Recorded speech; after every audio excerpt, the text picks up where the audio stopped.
Preste atenção nos artigos que eu vou ler com vocês. Ó. As dicas hoje dizem respeito aos artigos 181, 182 e 183.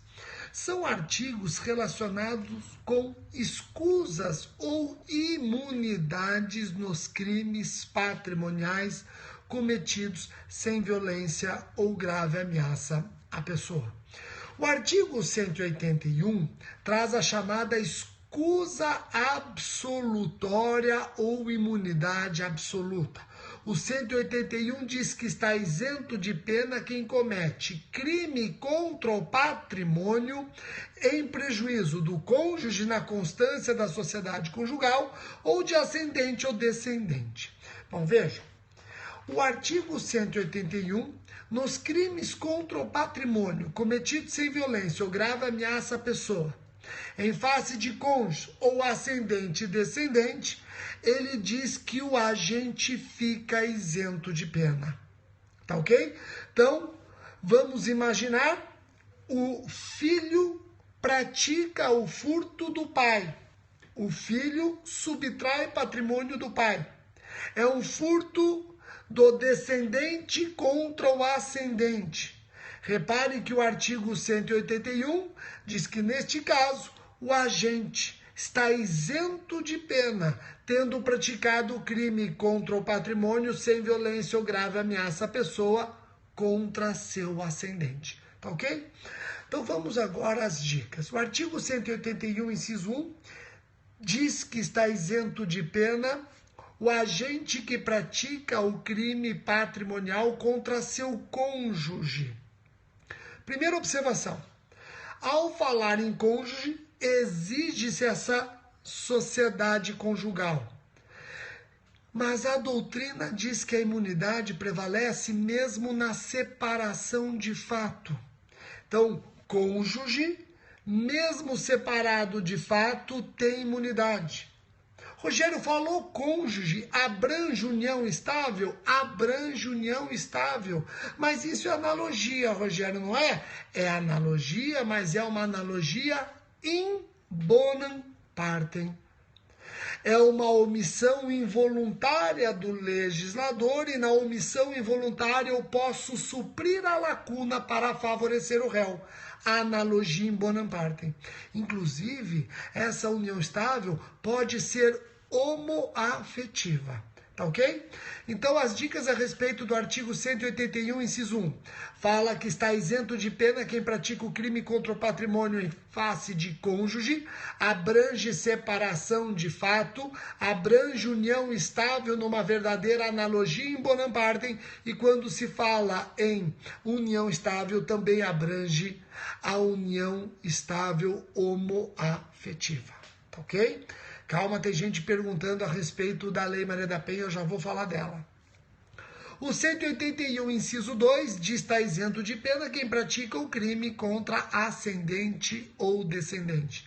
Só ascendente ou descendente, não abrange irmão. Só ascendente ou descendente, não abrange irmão. O irmão está abrangido no 182. O 182 traz a escusa relativa ou imunidade patrimonial relativa. Não isenta ninguém de pena, só muda o tipo de ação penal. Nas hipóteses do 182, a ação penal, ao invés de ser pública incondicionada, vai depender de representação da vítima. E quando que depende de representação da vítima?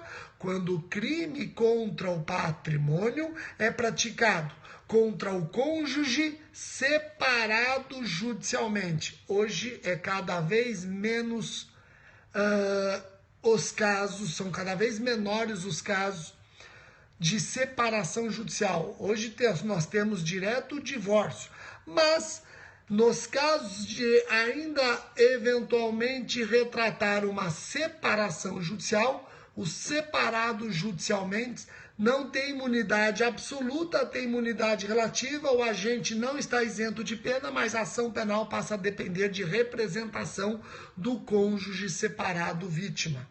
Também depende de representação crime contra o patrimônio entre irmãos crime contra o patrimônio entre irmãos depende de representação da vítima.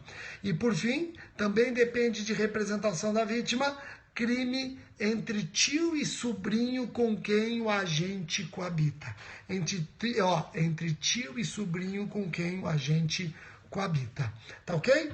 Então, em resumo, o 181 traz as escusas absolutas, causas de isenção de pena.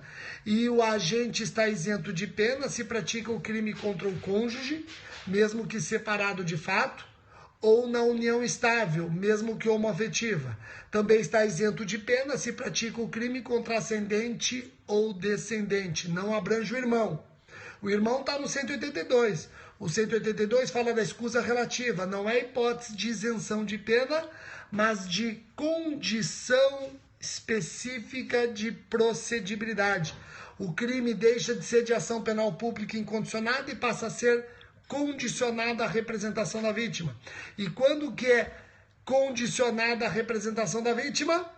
Quando o crime é praticado contra o cônjuge separado judicialmente, contra o irmão ou contra tio ou sobrinho com quem o agente coabita.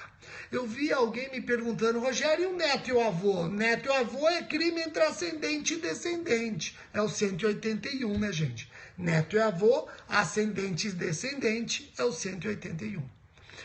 O detalhe mais importante está no 183. O 183 diz que eu não aplico nem a escusa absolutória e isenção de pena, nem a escusa relativa a uma condição específica de procedibilidade, se o crime é de roubo, de extorsão ou, em geral, quando houver emprego de violência ou grave ameaça à pessoa. Crime de roubo, de extorsão ou qualquer crime contra o patrimônio em que a violência ou grave ameaça à pessoa, esqueça escusa absolutória, esqueça escusa relativa. Também eu não vou permitir o 181, muito menos o 182, ao estranho que participa do crime. O filho subtrai patrimônio do pai com a ajuda do vizinho. Só o filho está isento de pena, o vizinho não. O 183 diz que eu não aplico as escusas ao estranho que participa do crime. E o 183, inciso 3, diz que eu também não aplico qualquer das escusas se o crime é praticado contra a pessoa idosa, com idade igual ou superior a 60 anos. Se o filho subtrai o pai, escusa absolutória, salvo se o pai é idoso. Se o pai é idoso, não incide a escusa absolutória. Vejam, o cônjuge subtrai o outro, escusa absolutória, salvo se o cônjuge vítima for pessoa idosa. Compreenderam isso? Joia. Rogério, mas eu posso aplicar essas escusas? Eu posso aplicar essas escusas se o crime contra o patrimônio, sem violência ou grave ameaça à pessoa, ocorrer no ambiente doméstico e familiar contra a mulher? Maria Berenice Dias, civilista, logo escreveu que não aplico as escusas na violência doméstica e familiar contra a mulher. E o fundamento dela é o artigo 7º, inciso 4 da Lei Maria da Penha, que diz que uma das formas de violência doméstica e familiar contra a mulher é a violência patrimonial. Eu ouso discordar de Maria Berenice Dias. Até acho que o legislador deveria acrescentar o inciso 4 ao 183 e não permitir as escusas, nem absoluta nem relativa, na violência doméstica e familiar contra a mulher. Até acho. Mas o legislador não fez isso. Se ele não fez isso, não cabe ao intérprete fazê-lo. O intérprete fazendo estará no campo perigoso da analogia in malam partem. Se o legislador tivesse proibido, tudo bem, mas o legislador não proibiu essas escusas aos crimes contra o patrimônio sem violência ou grave ameaça à pessoa. no ambiente doméstico e familiar contra a mulher. Se ele não proibiu, não cabe ao intérprete fazê-lo. Isso é analogia in malam partem. Olha só, o Estatuto do Idoso acrescentou um inciso ao 183, proibindo as escusas nos crimes contra idosos. A Lei Maria da Penha deveria ter feito a mesma coisa. Se não fez, não cabe ao intérprete fazê-lo, repito, para evitar a analogia in malam partem. E eu também não acho justo e não tem fundamento o homem subtrair sua esposa e responder pelo crime. Mas a esposa que subtrai o marido não responde. Eu acho que essa diferença de tratamento extrapola a isonomia material buscada pela Lei Maria da Penha. Não tem sentido. O marido subtrai a esposa, vai responder pelo furto. A esposa subtrai o marido, está isento de pena.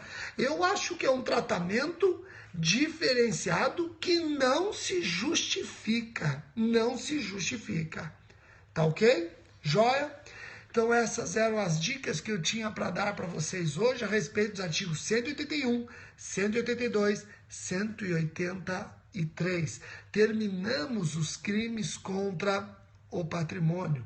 A partir do próximo vídeo, nós já vamos entrar nos crimes contra a propriedade material. E eu vou conversar com vocês a respeito do artigo 184, objeto de novas súmulas, hein?